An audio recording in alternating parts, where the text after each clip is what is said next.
All right, we're live. Alright, hello. Welcome back to another Mathcounts meeting. Today we're continuing 1990 state target number 6. We have 5 robots produce 5 automotive parts in 5 minutes. How many packages, each containing 1 part, could be made by 10 robots in 10 hours? Alright, so we're first given 5 robots make 5 parts in 5 minutes. And we want to find how many packages, each containing 1 part, could be made by 10 robots in 10 hours. So with the packages, we're just looking at how many parts they can make, right? So we're looking at how many parts they can make with 10 robots in 10 hours.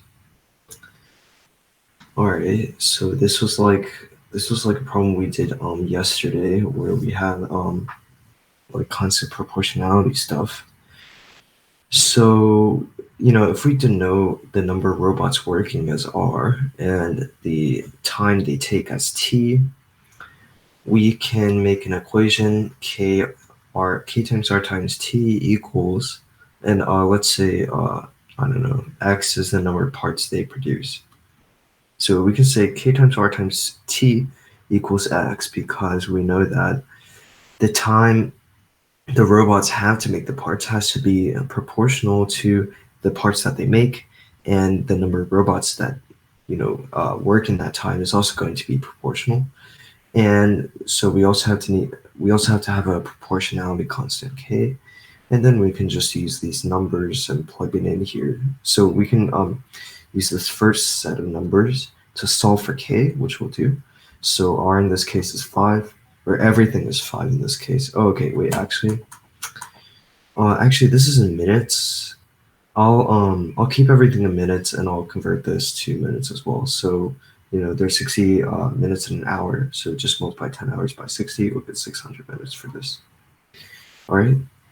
But so yeah, K times 5 is going to equal 5. So K equals 1/5.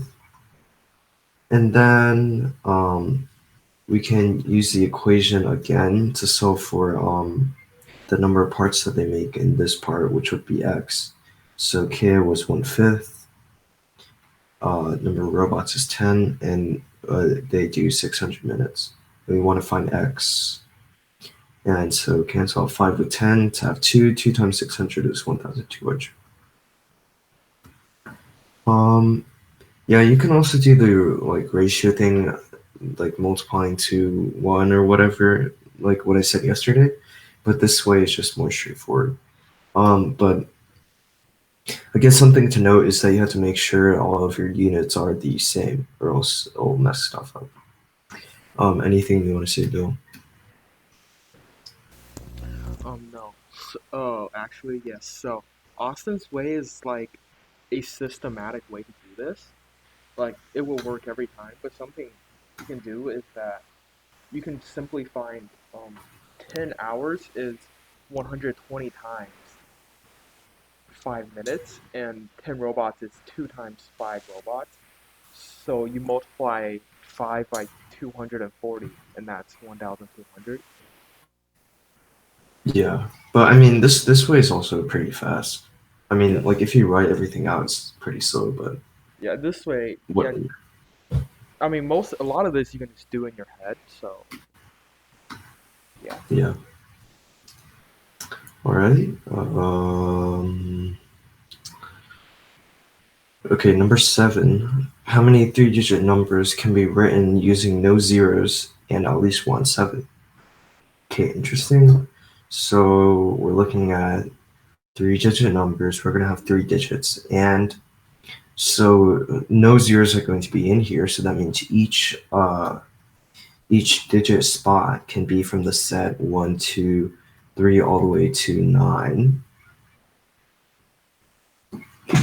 And then how should we do this?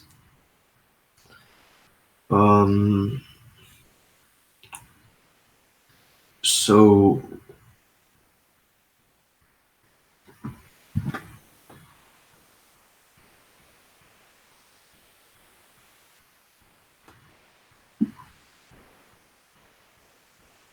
So we could separate this into cases where we look at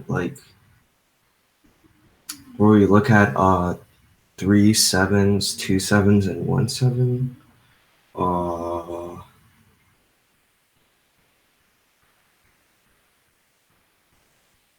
okay. Well, what we can do? Okay. So what we can do is we can look at the cases where there are no sevens.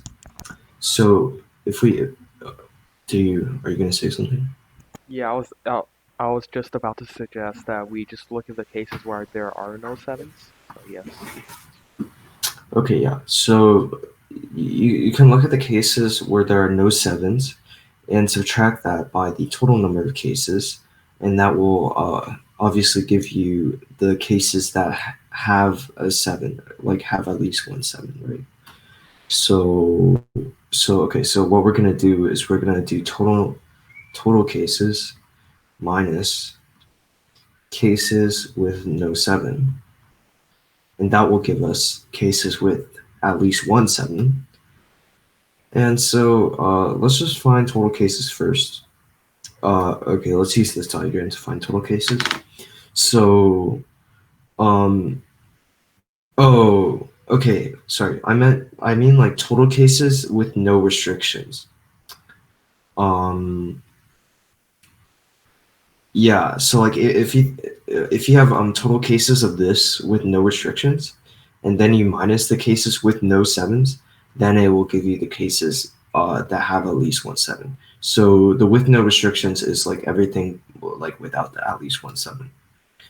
Okay, so let's look at the total cases with no restrictions. So that would be what we have here. But we are still including the no zeros restriction. And so with that, then we can just, each digit is not affected by the other digits and would have 9 possibilities for each digit. So then we just multiply them all together, and then we get 9 cubed, or 270, 270, no. What? Then we get 729. Yeah, so that's the total number of cases with no restrictions. And then we need to find cases with no seven. So if you have the cases with no seven, it's just going to be these digits can come from the same set of numbers, but it will not include seven. And then other than that, or like they're not affected by each other still. So that means they're going to have 8 choices and they're all independent. So then we can just multiply all of their possibilities together to get 8 cubed, or 64 times 8, which is just going to be 512. Yep. And then we just need to do 729 minus 512, and that's going to be 217. Yep, the answer is 217. This is probably the best way to do it. Yes, this is definitely the best way to do it. Casework would definitely take way too long. So if you see something, like if it's asking for you to find the number of numbers and it's asking for at least something, you should just try to find the opposite of it and then just subtract it from the whole. Yeah, so the takeaway from this is that if finding the actual thing directly is too hard, you can try thinking about finding the opposite thing and then subtracting the total from that opposite thing to get what you are looking for. So that is a pretty good strategy. And yeah, so anything else you want to say, Bill? No, not really. No. All right, let's just move on. If triangle PQR has sides 40, 60, and 80, then find the shortest altitude. Then the shortest altitude is k times the longest altitude. Find the value of k. All right, we have triangle PQR. maybe it will look something like this. And it has sides 40, 60, and 80. Let's just, it doesn't say anything about the point, so let's just label that. And the shortest altitude is K. Okay, the shortest altitude is something times, wait, the shortest altitude is K times the longest altitude. So if we say X is the shortest altitude, and Y is the longest altitude, then it says X is K times the longest altitude, or Y. So basically, if we find the shortest altitude and we find the longest altitude, we can find the value of K. Um, so so the shortest altitude is always going to be on the longest is going to be on the base of the longest side of the triangle. So if that isn't like intuitive, you can think about like the equation for the area of the triangle. So the area of the triangle is always going to be constant, right? But you can change like what bases and heights you use. So if you use the longest base, you're always going to have the shortest height because the area stays the same. So that's why your shortest base is going to be, your shortest altitude is going to be with your longest base, and your longest altitude is going to be with your shortest base. So this is going to be length x, and then let me draw the other thing of that is here. It's pretty bad diagram, but whatever. Okay, and then so this is going to be y, the longest altitude. Um, I would think just to Oh, okay. Actually, this should be really simple. Yeah, this should be really simple. So okay, so again with the areas thing. So the area of triangle PQR. Oh, by the way, the brackets of like a set of points means the area that the set of points makes as a shape. So this is denoting the area of PQR. So like we can say the area of PQR is going to equal 1/2 x times 80, right? That should be pretty obvious. X is the shortest altitude to the longest base, which is 80. And we also know that the area of PQR is going to equal 1/2 y times 40, right? Because, y is the altitudes of 40, the shortest base, because y is the longest altitude. And because these guys are the same, because like the area of the triangle are the same, we can set these two expressions equal to each other. And remember, we wanted to find k in this situation. And we can see that we basically have it here. We have x here, we have y here, and we have constants. So if we just make our equation to look like that, then we can get k. So, okay, so we can cancel out the 1/2s on both sides. And then we just need to do 40 divided by 80 on this side. So 40 divided by 80. So x equals 40 divided by 80y. Or that just means x equals 1/2 y. And we see that it's in this same format, so k has to be 1/2. Um, so you might be wondering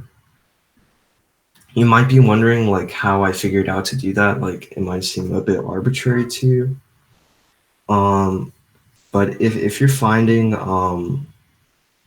like on the same triangle, if you're finding like ratios of like altitude to bases, you probably want to try it out this way. Anything you want to say, Bill? Um, correct me if I'm wrong, but I'm fairly sure that altitude is proportional to the it's inversely proportional to the the side it's to the side it's on, like the altitude, it's Well, inversely yeah, proportional. Yeah, because like the altitude and bases are proportional yeah, to the area, which is constant. So then they are inversely yeah. proportional. So if you know this, you can just skip the whole area step. You know that they're inversely proportional. So if so, you know the shortest side is 40 and the longest side is 80, and so you will know that the shortest altitude would be one half the longest altitude in this case. Yeah, okay. So basically what Bill is saying, or how you can show what Bill is saying is like, of a triangle, we have one half base times height equals the area of the triangle, right? And then if the area of the triangle is constant, as we have in this case, then we just have the base and the height being inversely proportional. So then if you know that, you can just apply the inversely proportional thing because x is with 80 and y is with 40. That means a y has to be 2 times as large as x. Um, so then k would have to be one half.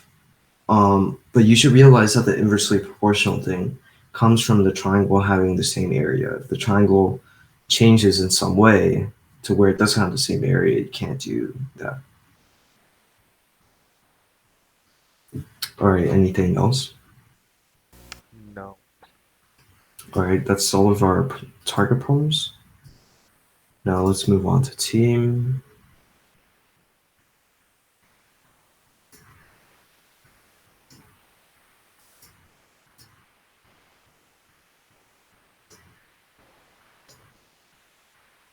All right, oh, interesting problem.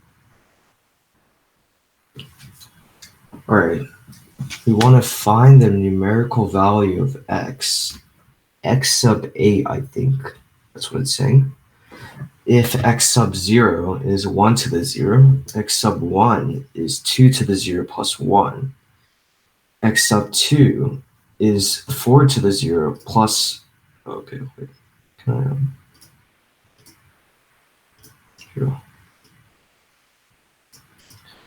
X sub 2 is 4 to the 0 plus 4 to the 1 half plus 4 to the 1.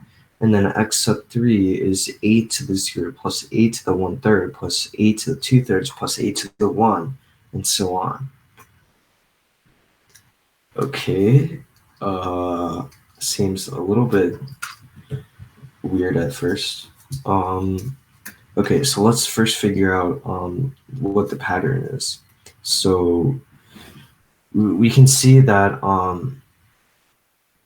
the x sub a is going to be some sum of numbers, and the number of numbers that you're summing is going to be a plus 1 numbers. So like if you're summing x sub 2, you're going to have 3 numbers in here. Now the 3 numbers you are summing is going to be a to the, or it's going to be 2 to the 8th power, right? So like x sub 3, we're adding numbers with bases of 8, which is 2 cubed. And then in x sub 2, we are adding stuff with bases of 4, which is 2 squared. And then the exponents that these bases are raised to is going to be 0 through 1, and it's going to be separated by 1 over a. So like in this case, x sub 3, the 8s are to powers of 0 and then 1/3 and then 2/3 and then 1. So these powers are separated by 1/3, which is 1 over a. Okay, so okay, so what we could do is we could try finding an actual pattern to the sums and then apply that to x sub 8, or we could just flat out try to find x sub 8 with us knowing what the sum pattern is. Um, I don't know. What do you think, Bill? So I mean, if you look at the question, you'll actually notice if you like write out like get rid of the powers for the first couple, you'll very easily find that x0 equals 1, x1 equals 1 plus 2, x2 equals 1 plus 2 plus 4, and so on. And so basically and using this pattern you'll just know that x8 is just the sum of the first sum of 2 to the 0 plus 2 to the 1 plus 2 to the 2 all the way through 2 to the 8. Okay, sure. Yeah. So if we try to find a pattern with these with the x sub whatever, you can see that x sub 0 is going to equal 1, x sub 1 is going to equal 1 plus 2, x sub 2 is going to equal 1 plus 4 to the 1 half is the square root of 4, so 2, and then 4 to the first is just 4, so 4, and then x sub 3 is going to be 1, and then so 8 to the 1/3 is the cube root of 8, right? So that's going to be 2. And then 8 to the 2/3 is going to be the cube root of 8, which is 2 squared, so 4. And then plus 8 to the first, which is 8. So this is pretty obviously following the pattern of you're adding the powers of 2. So then we can say that okay, so this is summing the powers of 2 all the way to whatever the base is, or 2 to whatever the base is. Because like 8 is 2 to the power of 3. So x sub 8 is going to be 1 plus 2 plus dot dot dot all the way to 2 to the 8th. And 2 to the 8th is just going to be 256. Yeah. Okay, and then so if you're adding like 2 to the first plus 2 to the second, okay, 2 to the 0 plus 2 to the first plus 2 to the second plus dot dot dot plus 2 to the n, this is always going to equal 2 to the n plus 1 minus 1. Um, so why is this the case? Well, I mean, you can think of it in binary notation. So if you have like 2 to the whatever power of something, um, that representation in binary is going to be a 1 at the place value of the exponent. So 2 to the 0 would mean a 1 at the 0th digit, or actually like the first digit. So the exponent plus 1. And then 2 to the first is going to be a 1 to the next digit from 2 to the 0. And then same thing with that. So we're going to go all the way to the digit of n. So we're going to have n ones here, right? So that's going to be the binary representation of this. And then 2 to the n plus 1, well, that's just going to be a 1 at the place value of n plus 1, and then you're going to have all zeros after that. So that's going to be n plus 1 digits. And then when you minus 1 from this, then this 1 is going to get canceled out, and you're going to have to carry it all over to these place values, and then you're going to get what that is. So this is always going to be the sum of the powers of 2 to 2 to the n is always going to be 2 to the n plus 1 minus 1. So what we have here is the exact same thing as this. So this is, or n is going to be equal to 2 here. So that means this is going to equal 2 to the 8 plus 1 minus 1 equals 2 to the 9 minus 1. And 2 to the 9 is just 512 minus 1. So that's going to be 511, which is our answer. Anything you want to say, Bill? Right. So in this case, even if you didn't want to, even if you don't feel comfortable just going by a pattern you find out by, brute forcing the question, it's very easy to notice that the powers are just one over a, 2 over a, 3 over a, etc. And then here I'll draw it. So So it's very easy to know because the um x sub a is just equal to 2 to the a power, and then it's 0 over a plus 2 to the a power 1 over a plus dot dot dot. So this basically becomes 2 to the 0 plus 2 to the 1 because our powers work and dot dot dot all the way up to 2 to the a. And so this is a more concrete way of finding this.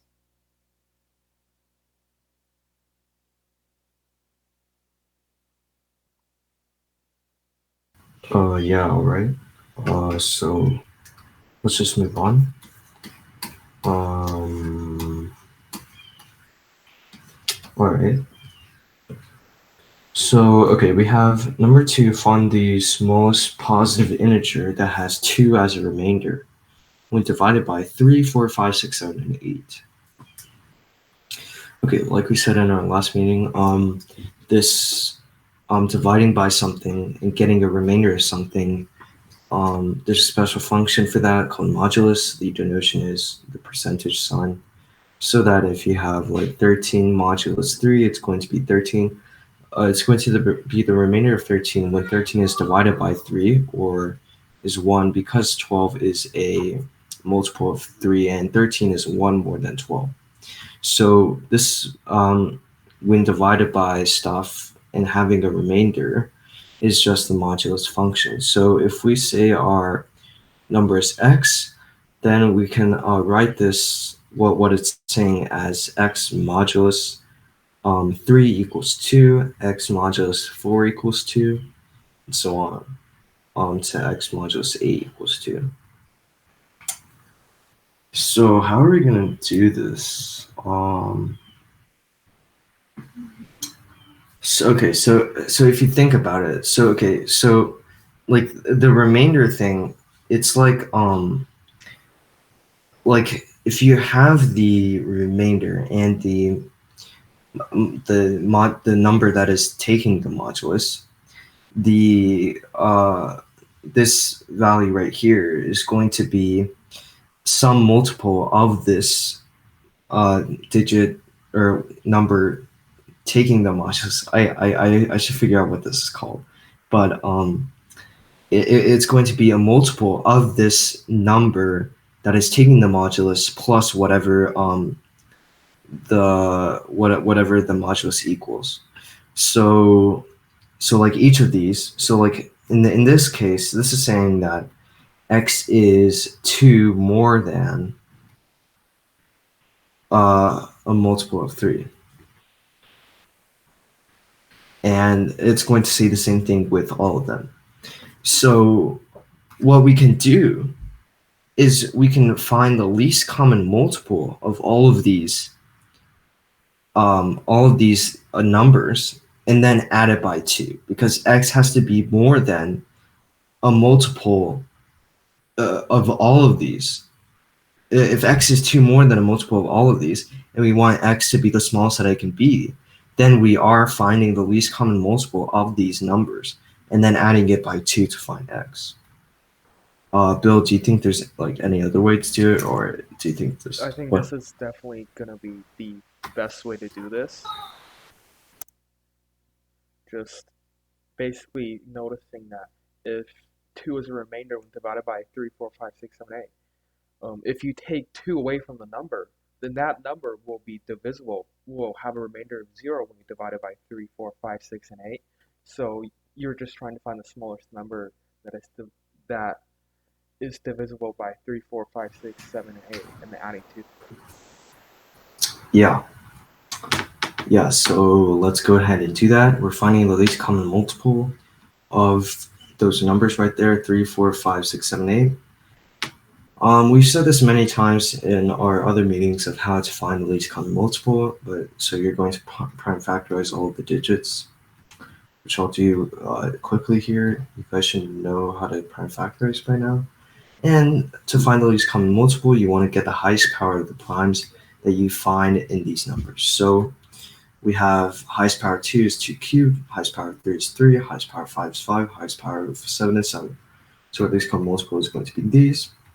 That's just going to be 8 times 3 is 24. 24 times 5 is just going to be 120. And then times 7 to be 840.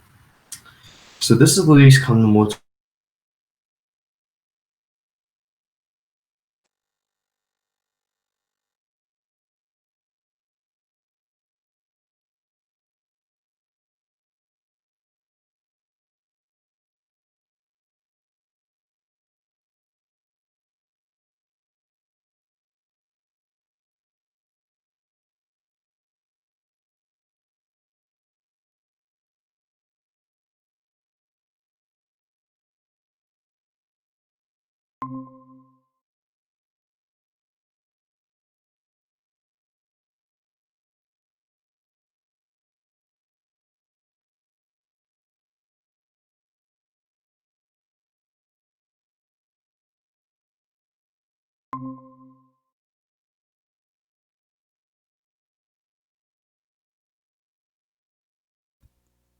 Austin, are you okay?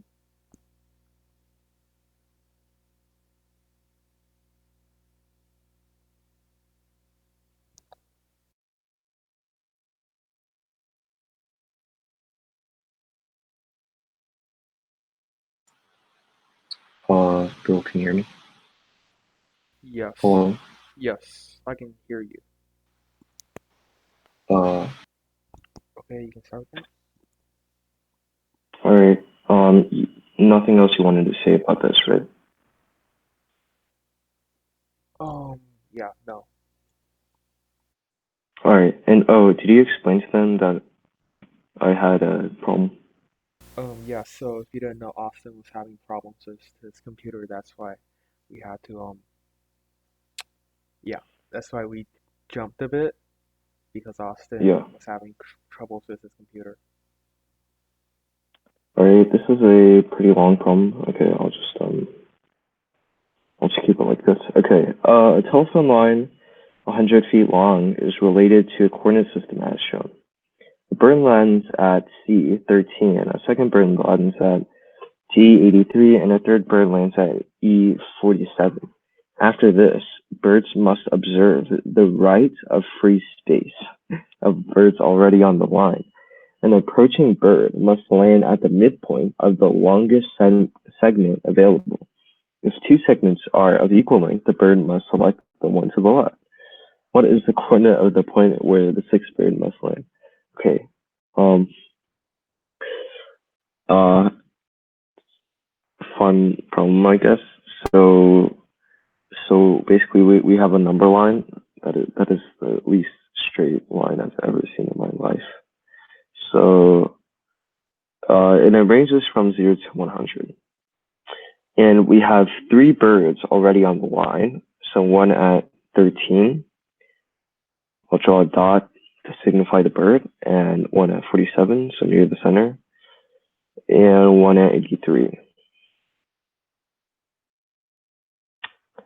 And then what the problem is saying is that after these, when the birds land, they must land in the midpoint of the longest available segment that is like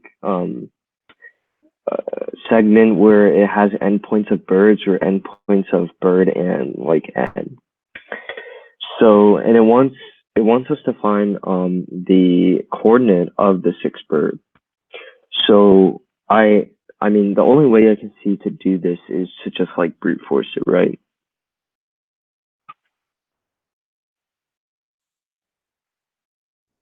Right, Bill. Sorry, what?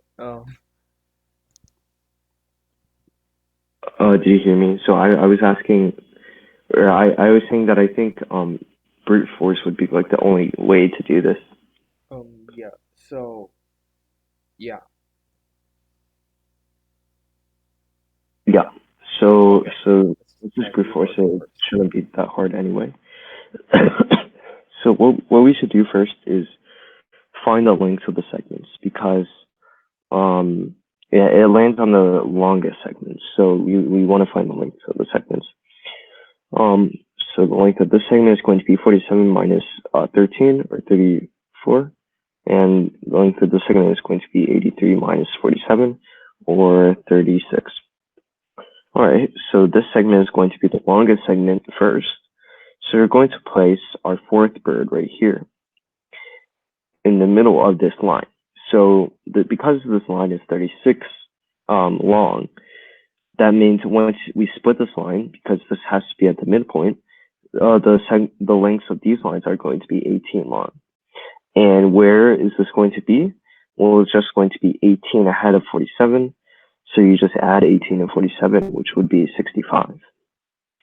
So now this is gone, and we look at the lengths of these segments. Well, now 34 is the longest segment. So we place it here, our fifth bird here. And we're going to break this part into two equal lengths. So 34 divided by 2 is 17. And then this bird is just going to be at 17 past 13, or 17 plus 13, so 30.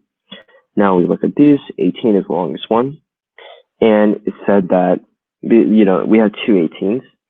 So it said that when you have two segments of equal length, the bird has to be to the one to the left. So this one is the leftmost 18, so we're going to use this. So we're going to put it in the middle of here. And so these legs are going to be 9, right? So that means this coordinate is going to be 47 plus 9, or just 56. So that means our answer is 56. All right.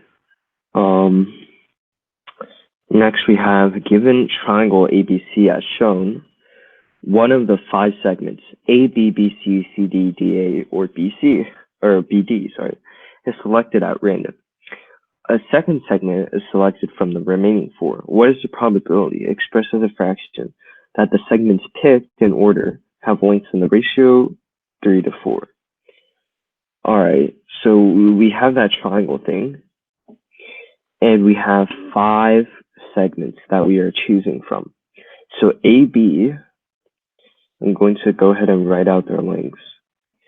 AB has length 27. Hold on. Okay. AB has length 27. BC has length 36. CD has length 27. DA has length 18. And BD has length 27. So other than that, the triangle does not matter at all. The triangle there is just to give us the lengths of the segments. But other than that, this problem does not pertain to a triangle at all. So now we're just selecting, we're selecting one of these numbers. And then we select another number that we did not select from the same set. And we want to find the probability that the length is going to be in the ratio of 3 to 4. So, okay, so we will look at the possibilities. If we choose 27 as our first number, then what must our second number be? Well, our second number must be, it must be 3/4. Or 27 must equal 3/4 times whatever this number is, if we call it x. So, so why is it like this? Well, it's because it's in the ratio 3 to 4. So, like, if you have numbers that are in the ratio 3 to 4, like let's say x and y is in the ratio of 3 to 4, then 4 times x equals 3 times y. So it's going to be like the flipped stuff times each other. So, like if that seems confusing to you, just think like if x and y are in a 3 to 4 ratio, x must be smaller, right? So x must be multiplied by the larger number, which would be the opposite number. So like that's what I did here. So we put the 4 over here. So to find our second number, it would equal, or 3/4 of it would equal 27. So we can just put the fraction over here. 4/3 times 27 equals x. And then we cancel out 3 and 27 to get 9. 4 times 9 is 36 equals x. So if we pick 27 as our first number, we have to have 36. So we can just write that as a pair here. So this would be a solution for us. And then what happens if we pick 36? Well, I mean, you could find like what you would have to get, but just looking at this, it's not possible to get the second number of 36. Why? Because the second number would have to be larger than 36 because it's in a 3 to 4 ratio, and 36 is the largest number we have here. So we don't even have to consider 36. And then let's consider 18. So again, the second number times 3/4 is going to equal 18. So then we have 4/3 times 18 equals x. And then, okay. And then you cancel out 3 and 18 to get 6. And then 6 times 4 is 24. So 24 equals x. Yeah. So 18 and 24, there is no solution to that. Yeah, okay. So the only solution that we have is 27 and 36. So that means we have to pick 27 and then we have to pick 36. Well, if we have to pick 27 first out of 5 and we have 3 27s, then that means we're going to have a first possibility of 3/5. And then so we're going to pick 127. Okay, so let's just cancel out 127. And then out of the remaining 4 numbers, we're going to pick one number. And we have to have it to equal 36, right? From what we said before. And there was only 136. So that means the probability of us picking 36 there would be 1 over 4. So then we multiply these probabilities together to get 3/20, which is our answer. Anything you want to say, Bo? Yeah, no. So, yeah, no, for this question. Okay. Wait, what? This is all the problems it has? Why are there only 4 problems? Is this, there shouldn't be 4. This is teams, so. Is it not the full thing? Well, I guess I guess we can just skip past that. It's, here, yep. yep. Seems like the actual document is not fully done. So I guess we will just not do that and we'll skip that part. All right, so now should we do 1990 nationals or move on to different years?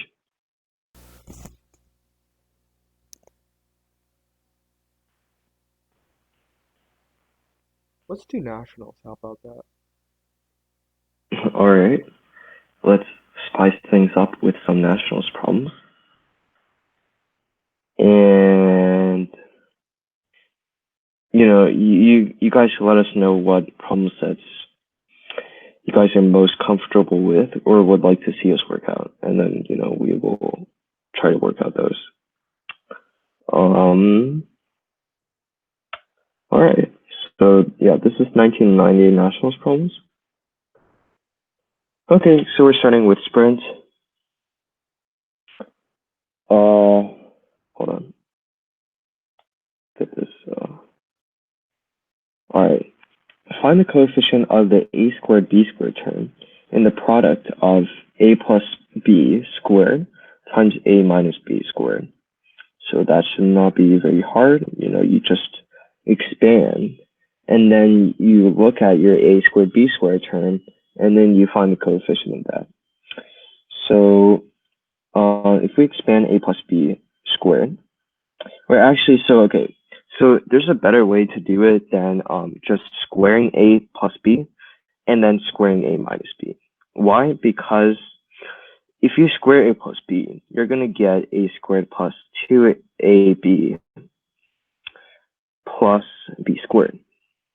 And you have to multiply that to a minus b squared, which will be a squared, minus 2 times a plus b, or sorry, 2 times a times b plus b squared. And this is not very pretty to multiply out. Yeah, it's easy, but it will take you considerable time. A better way to do this would be to group the a plus b and the a minus b terms. Why? Because if you group the a plus b and a minus b terms, then this is just difference of squares. So then you just get the a squared minus b squared here. So like what I did there was basically I moved the square out from these terms, right? So like if you have two terms that are multiplying and they have the same power, you can take out the power and have them be multiplying and have the power over the multiplication of them. So again, this way is better because you just get the you just get the difference of squares and then you just square that, which seems much better than multiplying this stuff out. So then if you just do this, this is just a to the fourth minus 2a squared b squared plus b to the fourth. And look, our a squared b squared term is very easy to identify, and it is just -2. That's our answer. Anything you want to say, Bill? So yeah, so in this case, it will be, you just have to notice that it's a plus b, a minus c, that's the difference of squares. If you do it the other way, it's gonna take way too long if you do it the other way. Yep. All right, number 2, a regular hexagon is inscribed in a circle. Find the ratio of the length of a side of the regular hexagon to the length of any diagonal, which is not a diameter. Express your answer in the form of a to b. All right, so we're gonna have a circle. Can I just insert a circle? I don't want to draw one. Hold on. All right, That is the blend tool. That is a rectangle tool. Is there no circle tool?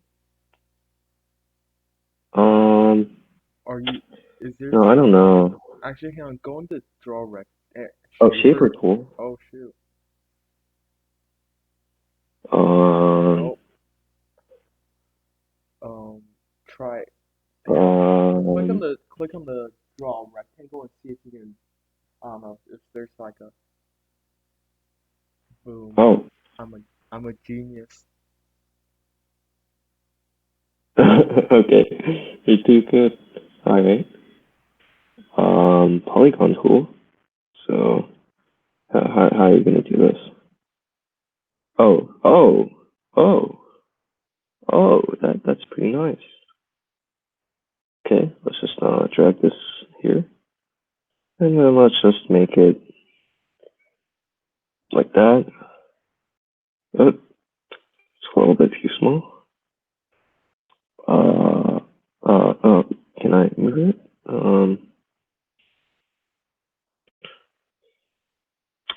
All right, that's all right. I'll just use that for now. Okay, so we have a regular hexagon. It's inscribed in a circle, and we want to find the length of a side of the regular hexagon. Let's call that. Oh, what the heck? Why is my brush so large? Come on, man. Okay, so let's call the side length of the hexagon x. We want to find the ratio of that to the length of any diagonal, which is not a diameter. Okay, so that is really weird wording, but so like the diagonal it's referring to is a diagonal in a hexagon, right? You can't have like diagonals in a circle, or you don't call it that, right? So I mean, there are only two types of diagonals in a hexagon. One is this very long. Oh, I'm so bad at drawing. One is this very long diagonal that goes from two opposite points, and the other is this slightly shorter diagonal. And why there are no other diagonals is because you can't have a diagonal to consecutive points, and you know that's all you have. Like all the points are symmetrical. So and it's talking about the diagonal that is not the diameter. So not this diagonal. So we have to be talking about this diagonal, right? So that means, okay, let's call this diagonal y, and that means we're trying to find the ratio of x to y, and we want to express it in this way. Okay, the inscribed in a circle part seems kind of weird. I don't know, like they could have said it without talking about the circle. But whatever. So let's just do this. So, all right. So a good thing to do is knowing that a regular hexagon's internal angles are 120 degrees. So how do we get this? Well, the formula for the sum of the internal angles of any polygon is going to be the number of sides it has, n minus 2 times 180 degrees. So like think about a triangle. A triangle, everyone knows, has 3 sides. So then in this formula, the sum of the internal angles of a triangle would have to be 3 minus 2 is 1 times 180 degrees, so just 180 degrees. So it's saying that the sum of the internal angles of a triangle always has to be 180 degrees, which you guys should already know. And so in a regular triangle, then the internal angles of the triangle is going to be the sum 180 degrees divided by 3. So we're going to use the same thing here, right? So the sum of the internal angles of a hexagon is going to be 6 minus 2 times 180 degrees, or 4 times 180 degrees. And let's just leave it in this way for now. And because it is a regular hexagon, all of its angles are going to be the same. And it has 6 angles. And the sum of its angles has to equal this, right? So that means each of its angles has to just be equal to all of this divided by 6. And we can cancel out the 6 with the 180 to get 30 degrees. And that is just 4 times 30 degrees, or 120 degrees. That is where I got the 120 degrees. And that's probably a good thing to memorize, so you don't have to work it out every time. Yeah, like, actually, I think okay, whatever. Yeah, you should just memorize like 128 degrees is the internal angle of a regular hexagon. So let me zoom in on this. So once we know that, we can start figuring out some things here. So we know that this is equal to 120 degrees. Now we know that these sides are equal, right? So that means, so with this triangle, what does that mean? That means this triangle is a isosceles triangle. If it is in an isosceles triangle, that means these two angles that are pointing to the equal sides of the isosceles triangle have to be equal. And we know that the sum of the angles of this triangle has to be 180, and we also know that this angle is 120. So if we label these angles as theta because they are equal to one another, we can make a formula that says 2 theta plus 120 degrees equals 180 degrees because of the triangle angles summing to 180. That means 2 theta is going to equal 60 degrees, or theta is going to equal 30 degrees. So now we solve for this angle right here to be 30 degrees, and so is this angle. All right, now how does that help us? Well, we know that this angle right here is 120 degrees. And because 30 degrees of it is right here, that means 90 degrees of it is right here. So that is right. That is a right angle. Actually, we don't even need that. So what we can do here is we can bisect this 120 degrees angle. If we bisect this 120 degrees angle, then we will have 60 degrees right here, and we will have a 90 degree angle right here. Why? Because 30, 60, 90 is a triangle, because they sum to 180 degrees. And we know this side is x because it's a regular hexagon, right? And then we can use this triangle to find out what this side is in terms of x, right? And this is 1/2 of y. So then we can use that to set up a proportion of x and y, which is what we want.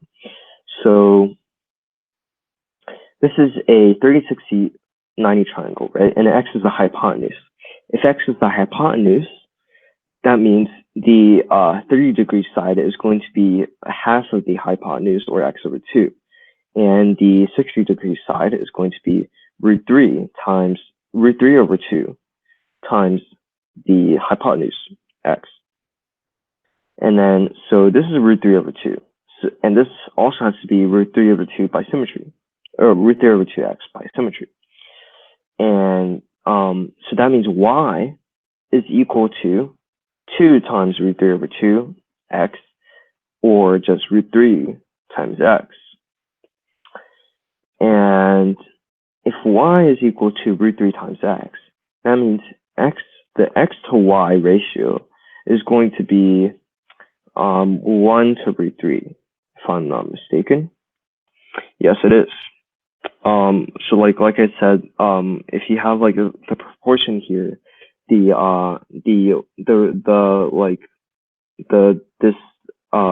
ratio thing is going to be the flip of this in the equation. I'm not sure how to describe it. Like if you have an equation here, the coefficients on the variables, if you flip them, then you will get the ratio of the sides, or of the numbers. All right. So, and it wants us just to express the answer like this. So we do that, and that's the answer. Anything you want to say, Bill? So, um, how would I? Okay, hang on. I'm just gonna try to recreate the graph here. So here, do I have a tool for this? I don't think I do. I'm just gonna draw it. So if we have this, and then wow, what an amazing graph. So if we go like this, this, this, this, this, pretend that this is regular. If we have this, so first of all, if we draw a line here, we know this angle is 60. We know this angle is 60 because this will because this goes, because by symmetry, this bisects this this hexagon. And because we know that this angle is 120 degrees, each of these is 60, and this is 90, so this is 30. So what we got here is a 30, 60, 90 degree triangle. So we would know that, the ratio, this will be 1 and this will be square root of 30. So it will be 1 to What square is root of your 30. what is your diagram? It looks like a rectangle with a triangle on its side. It's my attempt at a regular hexagon. Alright, alright. I'm not judging. But Okay, so can you see like what I'm trying to get at here? you're bisecting this 120 degrees thing then? Question mark? Yes. So What? basically I'm just saying, if you can see that it's a 30, 60, 90 degree triangle, because if you draw the line, because if you draw the line here, if you draw this line, then this line makes a 60 degrees angle and this is 90 degrees. So you will know that this is a 30, 60, 90 degree triangle. You can find the proportion like this.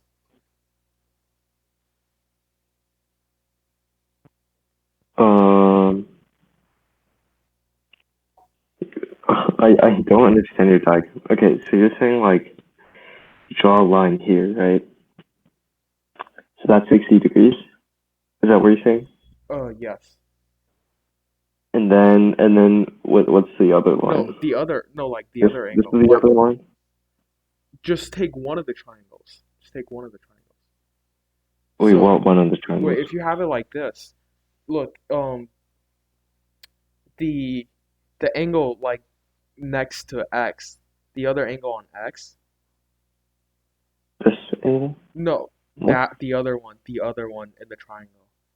What is the other one? This one? This one? Yeah, that's 60 degrees, right? Yes. So if that's 60, and then the remaining angle is 30.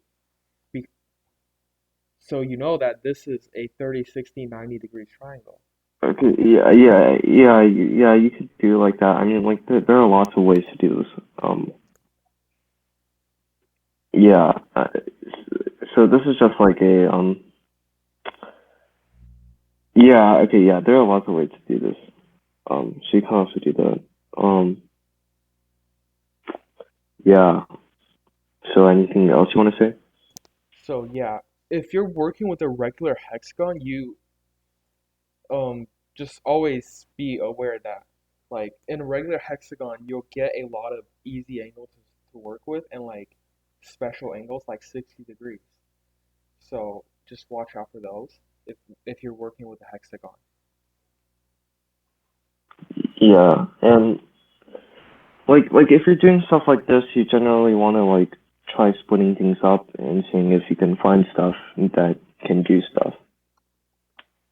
Yeah. All right. That's gonna be it for today. Uh, Thanks for coming and goodbye.